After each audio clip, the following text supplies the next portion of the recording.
My wife and I moved to Oregon about 12 years ago, southwestern Oregon, about 12 years ago, largely due to our appreciation of the beauty and magnificence in our natural environment here.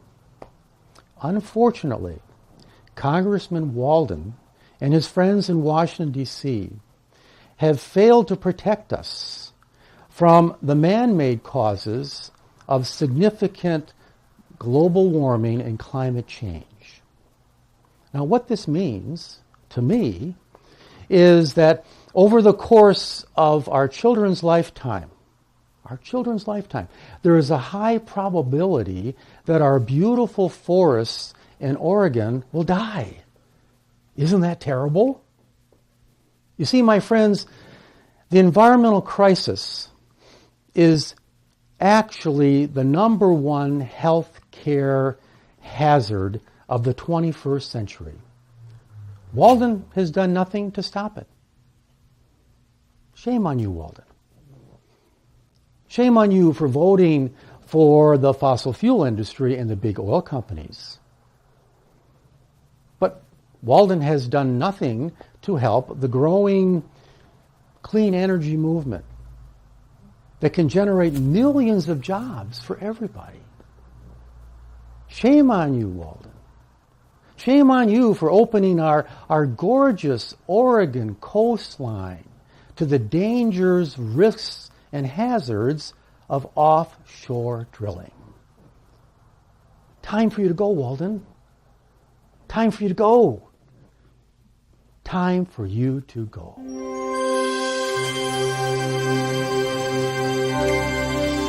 When politicians put their campaign contributors before their constituents, democracy is broken.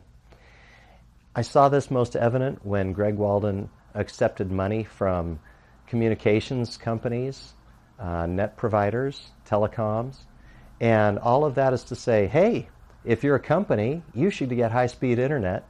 If you're an average student, well, good luck. Whatever speed's left over, that's your bandwidth, and that's what you get.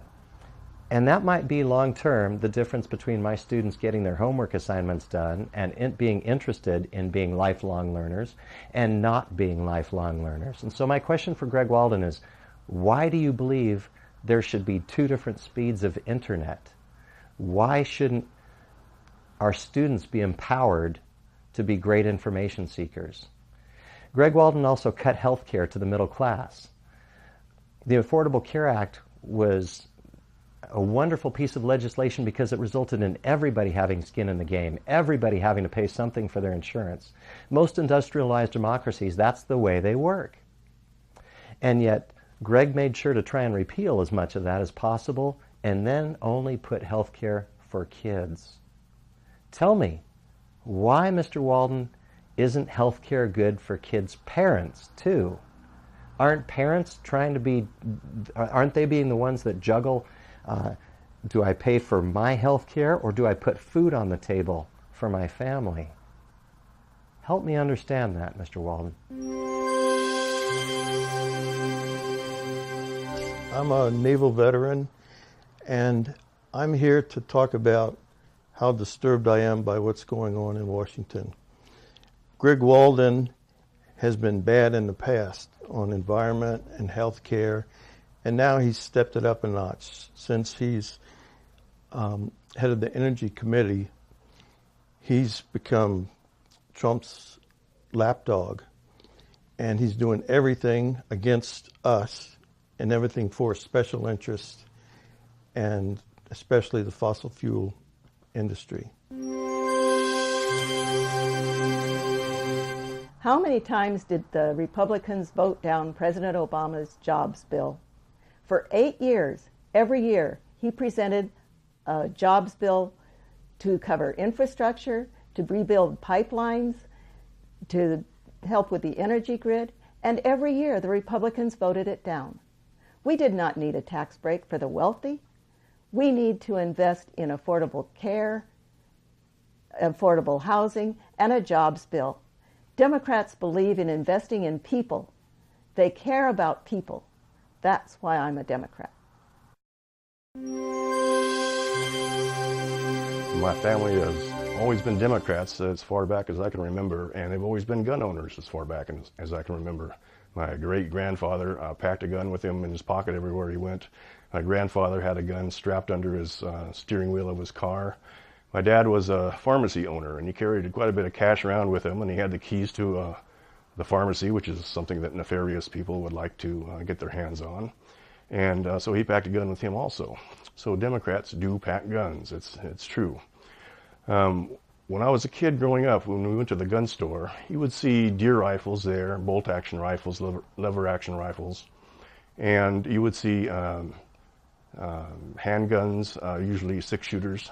Okay, you would see occasionally a military rifle like an M1, or maybe an old Colt 45, military Colt 45, or some other kind of foreign pistol there. But nothing like what you see in gun stores today. When you walk in all kinds of stores, Bi-Mart, Fred Meyer, Walmart, you're confronted with whole racks of military-looking weapons. Okay, things based on an AR-15 platform, a variety of different guns like that, AK-47 type weapons. In the handgun department, it's all pistols. It's all high-capacity 9mm, 10mm pistols. A completely different kind of weaponry that I grew up with when I was a kid. It used to be the NRA would talk about how the Democrats are coming for your guns and you're not going to be able to go hunting anymore. Now it's different. Now it's the Democrats are coming for your guns and you're not going to have any guns, period. They're going to try to take any kind of gun you've got away from you. The whole idea of hunting is something that's gone altogether from the discussion. We need to get some different legislators in our government if we're going to make some changes and be able to fight the NRA. We have some pretty good legislators here in Oregon. We do have one Republican legislator, Greg Walden, and he's a kind of an NRA favorite. He's got an A rating from the NRA. He's got a 93% rating, which means he votes whatever they want 93% of the time. And we need to get Greg Walden out of office and replace him with somebody else who's not going to be beholden to the NRA. He's also one of the top 20 recipients of donations for campaign donations. So we need to get somebody else in there to replace him. Greg Walden does not represent my values. His voting record for women is probably about 40%. For LGBT values is very low. His voting record on environmental issues is almost non-existent. He has a terrible voting record on health care. He has voted over and over and over again to eliminate the Affordable Care Act. My daughter is on the Affordable Care Act, well, the Oregon Health Plan, which is associated with the ACA. And she would be in terrible straits if she weren't. She has two beautiful children, one that's 21 months old, a little boy, and a little girl that's 6 months old. Before she had her little boy, I think the week before she was supposed to deliver, she had these terrible pains in her chest. We took her to the hospital. Her blood pressure was extremely elevated.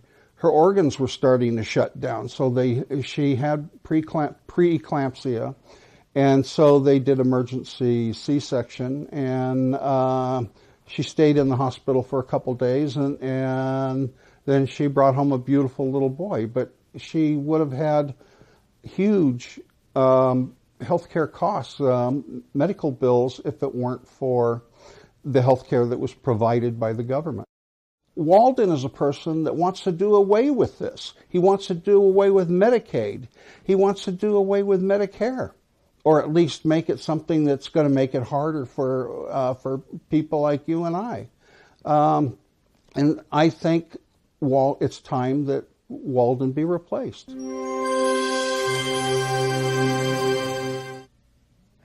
On the subject of health care, on a personal matter, my son has cerebral palsy with an autism spectrum, and he will need supports for the rest of his life. So when I'm gone and when his father is gone, there will be strangers that will be taking care of my child. And Greg Walden, he doesn't care about that. And to take health care away from folks like my son puts them in what we used to do back in the 60s and 70s, was to warehouse them. He deserves a quality of life. This hand that he was dealt was not his fault. Why should he be punished because of something that he had no control over? And Greg Walden doesn't care. He doesn't care that that could happen to my son.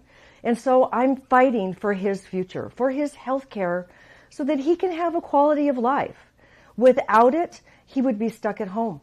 His world would be four walls and a roof. And this is not fair. This is not something that he chose. And so I am hoping that I have a voice, that I can speak for him and fight to keep his health care and health care of all the other folks that have issues that they deal with every day. So please, fight for health care. Thank you. There's so many reasons why I'm a Democrat.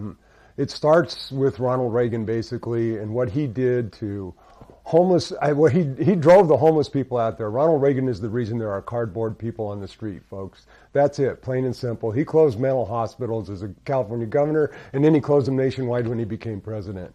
And then he did a really lousy job with the economy. People think he did a good job, but he didn't. Bill Clinton came in and fixed up his mess. When Bill got there, we were running a tremendous deficit and the national debt was growing. When Reagan took over, the national debt was under $1 trillion. It was like $780 billion, something like that. When he left, it was $3.3 trillion.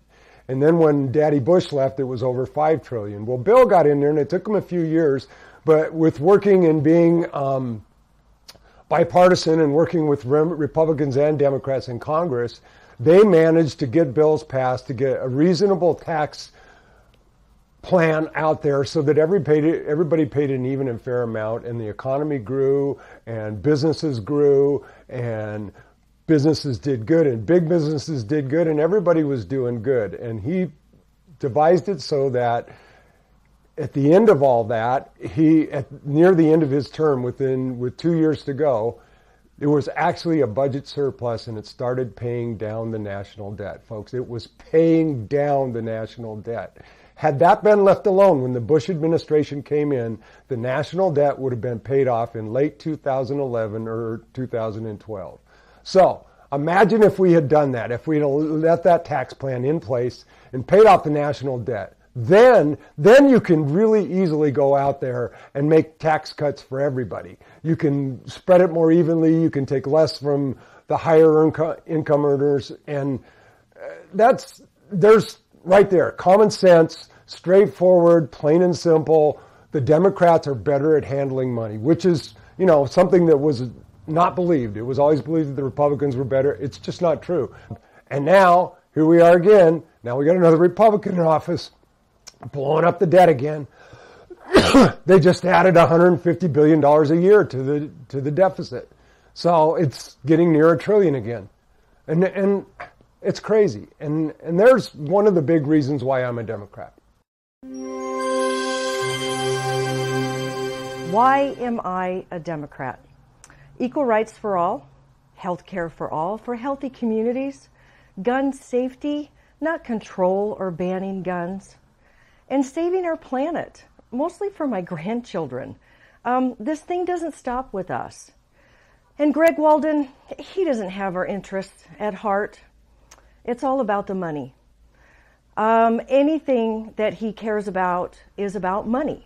If you follow his trail, it's special interests, big pharma, oil and gas. It's not about Oregon, and it's not about our communities, especially our rural communities. We have been forgotten, and we need to fight. We need to stand up for what we believe in, for our communities, and for our children, our grandchildren, and their children. This does not stop with us. Please make a stand. Please vote. You are one vote, but your vote counts. It really does. We can make the difference. We can turn this around. For more information, please go to Josephine County McLeod-Democrats.org. Go to the Action Committee. There'll be a drop-down that says Unelect Walden. It has all the information that you need to know on where he gets his money from and where his interests truly lie.